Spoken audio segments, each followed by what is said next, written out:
So you were here about to enter Parasha SHLACH. We're actually in it with the week of Parasha SHLACH, and we're confronted again with that tremendous challenge of what has happened to us, meaning that the Jewish people, what the Parsha is teaching us, is going back to the root, right? I would like to point out, right, shlach, it definitely brings us to shlach lecha, brings us right away to two moments, because shlach lecha is really two words that appears in two different parshas. You have parshas lech lecha, so the lecha, and parshas beshalach. And both, what does Hashem say? Lech lecha, go for yourself, and to a place that I'm going to show you. It speaks about the land Israel. It speaks about this. You know what the goal is, where to go, where you can fulfill your full potential, where you can be the happiest, where you can be the closest to me. The purpose of being a Jew is, by Lech Lecha, is to be in Israel. This is the destination. This is your dream. This has to be your goal. This is has to be your fantasy.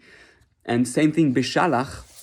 Look at the words. It looks like it's a repetition almost of Beshalach. Is the consequence. It's as if Hashem had warned us before.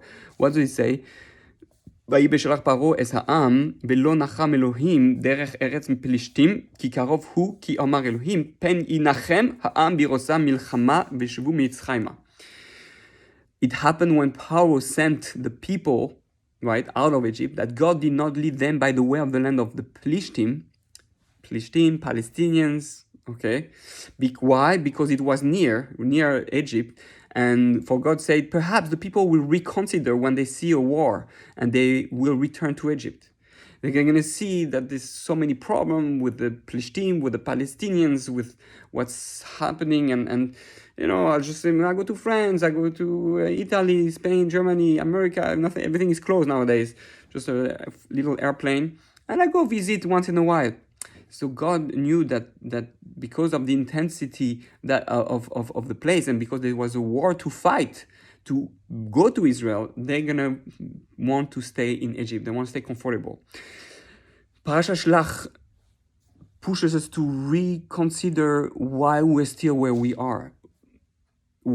Have you lost your dream? Have you lost your mission as a Jew, which is to be in Israel? You cannot fulfill your full potential as a Jew if you're not in Israel. That's why there's a mitzvah to live in Israel. When you live in Israel, you're not even allowed to go out, for a few exceptions.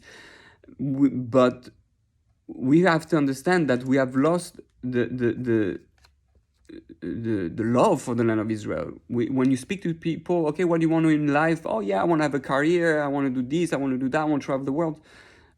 The head, as they say in Al Ne'aras Babel, Al Rosh Simchasi. If I don't remember Yerushalayim as the head, the top, the climax of my joy, this should be what I dream for, to be able to live there and to be a light into the nations. This is what Israel is. Israel is not just a country. Israel hides in tremendous spiritual forces and physical delights. It goes together. But yes, there's a price. The Gemara says you cannot acquire Eretz Israel just like Olam Haba without the work, without the struggle, without the pain, no pain, no gain, to receive the zchut, the ability to live there. There's a hard work comes with it, and we're not ready to do the work. If we're comfortable in exile, we lose that. Oh, why should I need everything's here? It's easier to be Jewish here, spiritually and physically. Each time there's an anti-Semite a thing happening, it's telling you, hey, Parasha SHLACH, you're not meant to be here. The anti-Semite is here to remind you you're not meant to be here, and they are right. Now, I'm not saying that it's good that in anti-Semitism and that we should suffer from it, but God is pushing us out. When are we going to understand? Wherever, again, in history, centuries after centuries, we got kicked out. You don't get the message. You have to go to Israel. So yes, we can't just go like that. But a 1 year, 2 year, 3 year preparation, really considering, okay, how I'm going to make it, what type of job, are you preparing for it? Or you're just saying, oh, Lishana Haba B'Yerushalayim on Pesach, and say, oh, I feel good that I say next year in Jerusalem. But you're faking yourself. Don't say it then if you don't mean it. What are you doing to be proactive? So there's two danger: being spiritually lazy and physically lazy. The Jews, the leaders, especially the leaders, were going to they were going to lose their leadership or their position of power of being in the desert, and they will have to start over again. And right, that's the problem. We say, oh, I have to start over again. I have to make connections. I have to have a new job. Yes, it's physically not comfortable. So people want to be comfortably in exile, happy like a Jew in exile, and therefore, because they were taken care of for 40 years in the desert, they had become like a child who stays in his home 40 years. Okay, how long is God to feed you? It's time for you to get your own life, to get your own home, your own thing. You go out, you got to go pay bills and do work. You cannot stay in Anania Kavod forever. You cannot stay in Kollel forever, right? Kollel is for a minority. You work spiritually, and what you do, you become a teacher for the Jewish people. Okay, yes, but even in Kollel, you're supposed to do some work. It's not ideal to receive money from others, from Torah. We're not supposed to receive money from Torah. It's the Rambam. So what are we doing to leave that comfort zone? How many people stay in Kollel not to have to go work and pay bills and deal with the difficulties of the working world? So and same thing, how many people just work and they're spiritually lazy, they don't want to connect spiritually? It goes both ways. So we have to look in the mirror and say, okay, being Israel is difficult spiritually and physically, and we have they were comfortable both physically and spiritually in the desert, because everything was taken care of. They were close to God, the divine presence, no bills to pay. All the physical and spiritual was taken care of. It was easy. Moshe Rabbeinu will answer every question. So yes, going into a new land, it was scary. So Hashem knew that when we went out of Egypt. And what does it say right after? Vayasev Elokim es ha'am derech hamidbar yamsu v'chamushim alu ben Israel me'eretz Mitzrayma. And God took the people out around towards the way of the wilderness to the Sea of Reeds, and the children of Israel were armed when they went up from Egypt, meaning that we have to arm ourselves. Hashem had to make us feel that we are armed, and that because we have to fight also physically. So there in Parasha SHLACH, they didn't feel like they were armed. They were going back to what happened, what God had foresaw already when they went out of Egypt. And the leaders should have made the people feel strong, armed, and this is really what we have to do. If we want to go to Israel, we have to feel that we are armed. We have to arm ourselves emotionally, intellectually, spiritually, physically. What do you need? What weapons do you need to go to Israel to be successful? There is going to be a battle, yes, but you have to go through that battle to be able to go to the land of Israel.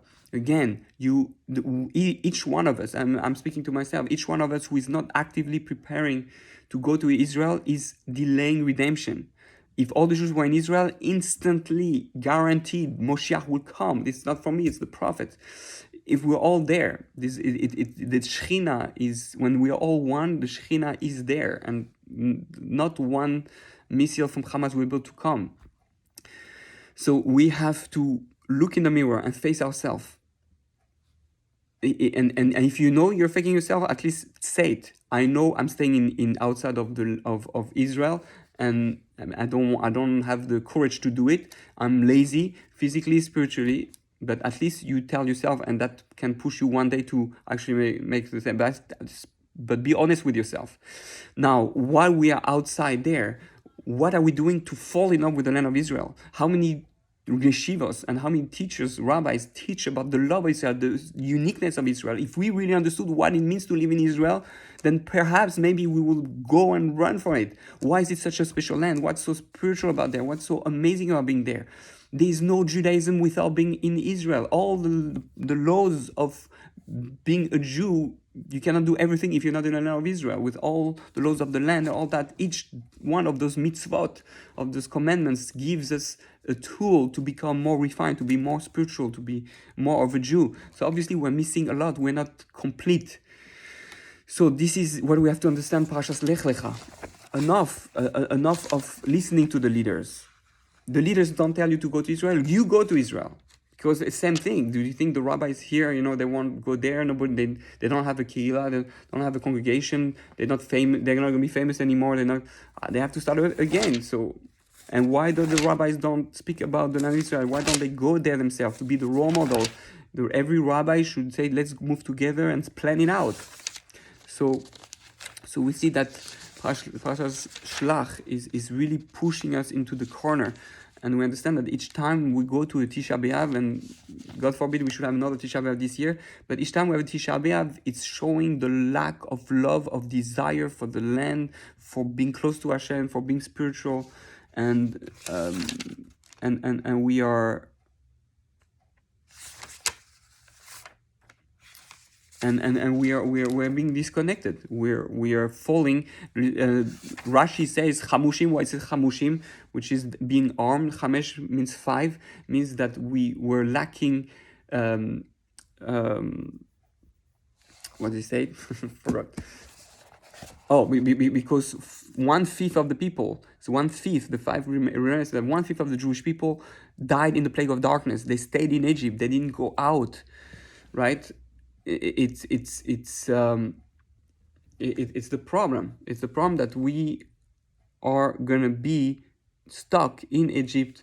We're not gonna have the strength, and so the fixing of that is being armed with the Chamishet Torah, the 5 books of the Torah, learning about what Hashem wants. Hashem took us out of Egypt, of exile. He made us into Jews to be a light into the nation. That can only happen in Israel.